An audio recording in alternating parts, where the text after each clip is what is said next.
Depuis ce matin, ce campus de l'École internationale de Genève a pris l'allure d'un collège fantôme. Lorsque son téléphone se met à sonner hier après-midi, le directeur de l'établissement a un mauvais pressentiment. Je reconnaissais le numéro. Comme ça fait depuis le début de la pandémie que je suis référent Covid pour l'école, je savais que c'était le médecin cantonal, donc voilà, forcément j'ai répondu. Et puis voilà, ils m'ont annoncé qu'ils avaient des suspicions des cas d'Omicron dans la communauté scolaire et qu'ils avaient pris la décision avec le médecin cantonal genevois aussi de mettre le site en quarantaine.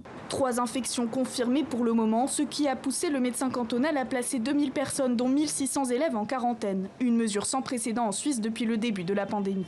C'est une mesure qui est, je dirais, proportionnée à la menace de ce nouveau variant, dans une période où on apprend par rapport à ce nouveau variant. Donc on sait que si tout d'un coup on a des cas dans un environnement propice à la transmission, qui est une école avec des échanges entre les enfants, à partir de là, on doit prendre les mesures nécessaires, qui sont des mesures de mise en quarantaine d'une grande partie des personnes concernées. C'est un parent d'élève de retour d'un voyage en Afrique du Sud qui aurait transmis le virus à ses 2 enfants. Il s'agit des premiers cas du variant Omicron dans le canton de Vaud. Pour les élèves, c'est donc le retour de l'école à distance.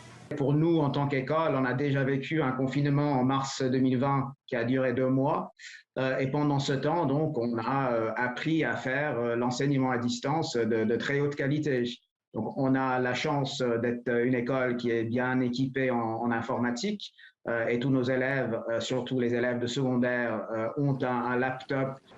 La quarantaine prendra fin dans 10 jours. Avant de regagner l'école, les 2000 personnes qui la fréquentent devront effectuer un test PCR.